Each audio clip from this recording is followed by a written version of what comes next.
1. This is something my dad told me after I asked him about any creepy encounters in his lifetime. He was around 5 or 6 years old at the time, living on the outskirts of a moderately sized Appalachian city. The city itself is not particularly dangerous. However, nowadays this neighborhood has amassed something of a local reputation in terms of sketchiness. It all began when a friend approached my dad and his older brother one wintry day. Let's call the friend Jack and my uncle Ralph, just to be safe. Jack was obviously fired up about something he had discovered in the nearby woods, and begged my dad and Ralph to follow him. They did so. Not 200 yards away from where the brothers lived was the corpse of a possibly homeless man that had already froze over from the cold. Now this is quite creepy by itself, especially for a group of young boys living in an otherwise unremarkable city. However, this is only the tip of the iceberg. The boys notified the police almost immediately upon seeing the body. The officers arrived and did a sweep of the area, removing the corpse in the process. I don't believe the boys received any follow-ups from the investigation, but my dad did return to the crime scene the day after all was clear. A wristwatch lay on the ground that had not been there before. My dad pocketed the timepiece for himself, thinking nothing of it, and kept it on his person until bedtime. That night, Dad placed the watch on his nightstand and fell asleep. He and Ralph shared the bedroom, sleeping in opposite twin beds, and the room itself immediately connected to the living room. Sometime into his slumber, he suddenly became aware of a presence in the room. Dad was lying on his side, so he could only turn his head so much to get a better look. And that's when he saw it. It was far too dark to discern any details, other than the figure was quite tall. The only light was from the living room so that their mom could fill their wood stove when it got too cold in the middle of the night.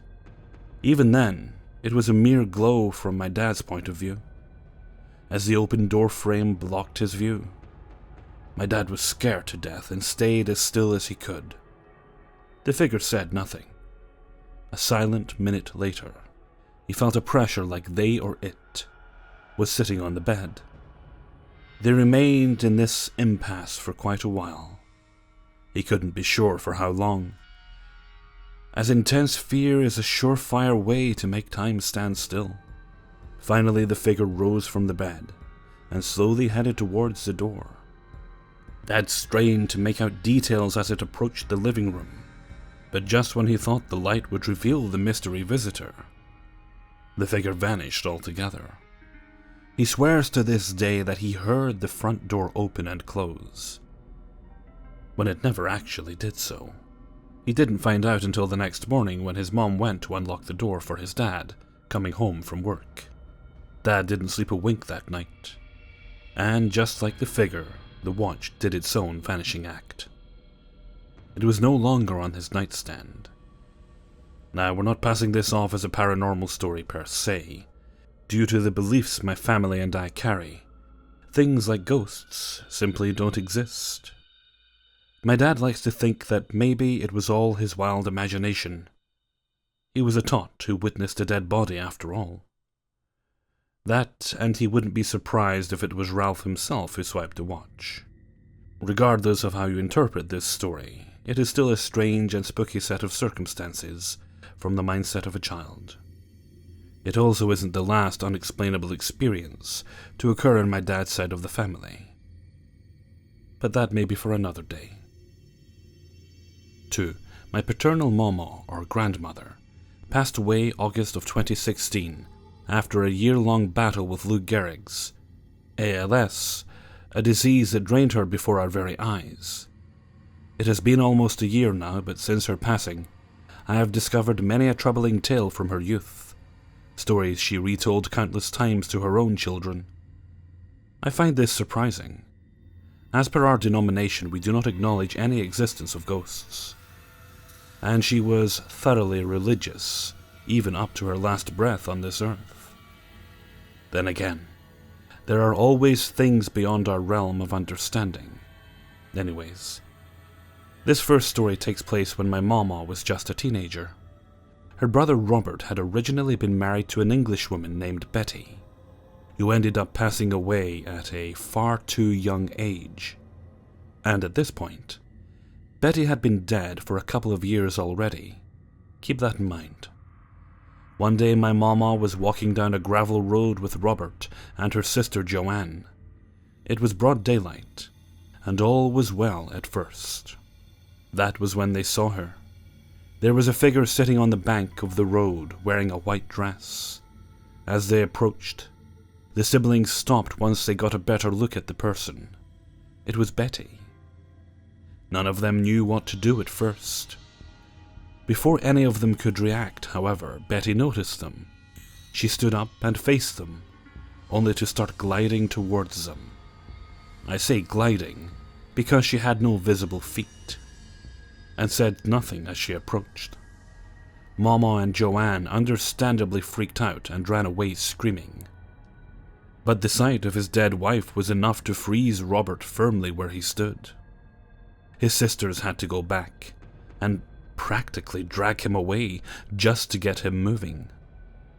No sooner had they fled the scene, Betty had disappeared altogether.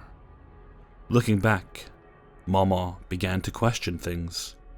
What did Betty want? And what would she have done once she caught up to them? Because we do not believe in ghosts, my dad and Mama think that Betty may have been a demon. This wasn't Mama's only paranormal encounter, she told to her children. At about 16 or 17, she was sitting on the couch of her family home, looking out the window while her mother was cooking in the kitchen.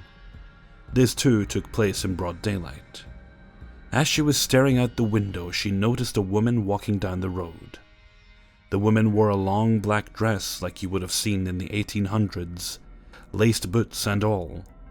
Her long black hair was styled into a large bun, with a beautiful pendant hanging around her throat. Mama thought this was extremely odd. It was summertime, and where we live the summers are even more miserable than normal. She called to her mother to come look at the strange woman wearing all black in the Appalachian heat. Of course, when her mom made it to the living room, the woman was gone. Confused, my mama began to describe in perfect detail what the woman looked like, including the pendant. When she finished, her mom asked her if she was positive that the woman matched that description. She said yes. Her mom then gestures for Mama to follow her into her bedroom, where she opened up a chest she kept at the end of her bed for storing blankets and similar items. She pulled a photo album from the chest, and after some looking, fished an old-timey looking photo tin of an ancestor who had died some 50 years ago. It was the very same woman my mama saw walking down the road, coupled with my father's unexplained experience as a child.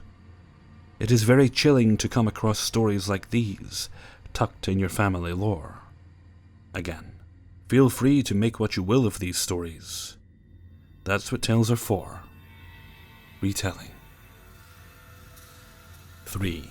South Central Los Angeles wasn't and still is not the best city in Southern California to raise a family. Don't get me wrong, I loved my childhood there and I thank God for all of the street knowledge I learned there. But I digress. This 2-bedroom house we lived in was getting creepier by the week. One night my brother and I were in bed about to go to sleep, when all of a sudden we hear my mom screaming to high heaven. We all rushed to the restroom to see what was the matter, thinking she might have seen a mouse. My mom was taking a shower and ran out of the restroom with only a towel on. She was repeatedly saying, "The window, the window." Someone's out there and was looking at me. Now, the way the backyard is situated is there is a fence about 20 feet away from the house, and the bathroom window is so high that you would need a ladder to be able to look in. My older brother ran out of the back door in the kitchen to investigate, but said there isn't anything or anyone outside, nor could he see anyone running away. So my dad asked my mom what did he look like. She said it was a white guy. After this encounter, she would have my dad be in the restroom with her while she showered for about a month, then had him install a curtain. Another time I was in the living room playing with my toys, and my mom was telling me to put it all away and get ready for bed. So after I put my toys away, I got into my pajamas and started towards the restroom so I could brush my teeth. Just then, my mom walked in front of me and went to the open closet door that is in the living room. When she opened it, we both saw a man standing there wearing only boxer briefs. She screamed real loud, and in the same breath slammed the door shut.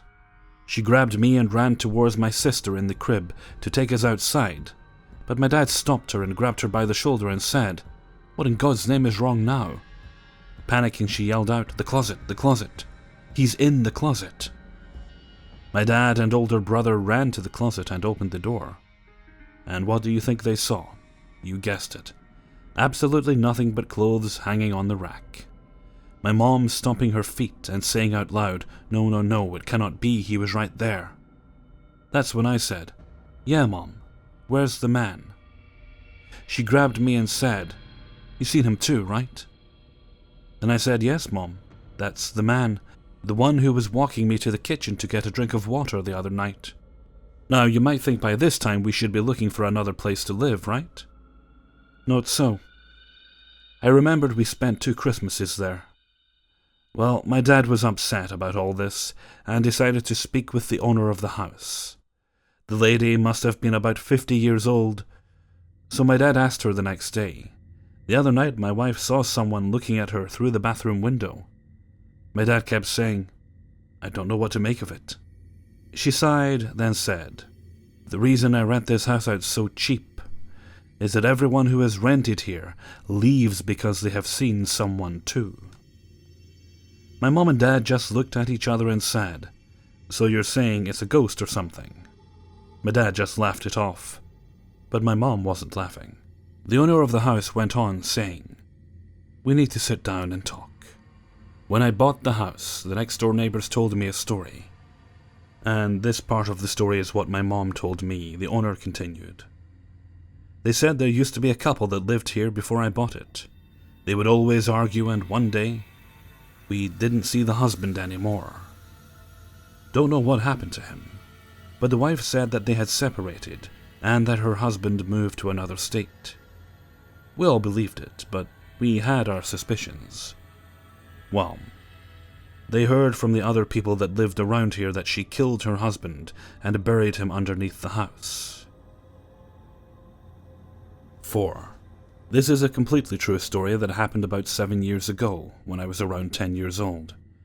My aunt and uncle divorced around that time, and my aunt and cousins were living at a friend's house. My family and I went to that house for a party they were having. Keep in mind that their house is in the city of Pittsburgh, which isn't the safest place, especially at night. Anyway, towards the end of the party it was getting dark and my cousin wanted to go to the nearest convenience store, which was a few blocks away.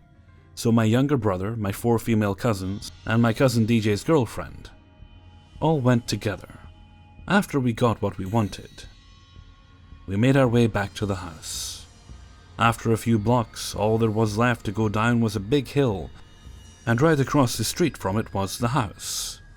As we were walking down, I got a creepy feeling and turned around to see a guy in a black car with his window down, driving so slowly behind us. He gave me the creeps, so every few seconds I'd turn around and, sure enough, he was still there just staring at us. I told my older cousin and DJ's girlfriend. They told me to be quiet and keep walking. I did as I was told, and after about 50 feet of walking, the guy finally spoke up and said, "Excuse me, can you give me directions?" I don't remember exactly what he asked for, but I remember it was something very vague like to the river. Now that I think about it, I remember being very confused because there are 3 rivers that surround the city, and he never said which one. Anyways, when he said that, he said it in an accent I've never heard in my life. To this day, I still don't know if it was a real accent. DJ's girlfriend gave him some fake directions, and he repeated them back to us a few times slowly, and then said thanks and sped away. We then rushed to the house and never talked about it again. I'm not sure if he really needed directions or if he was just some creepy guy. Either way, it freaks me out to remember being followed for a while, especially because I don't know exactly how long he'd been following. 5. I want to start off by saying I've lived in 5 homes over my 39 years.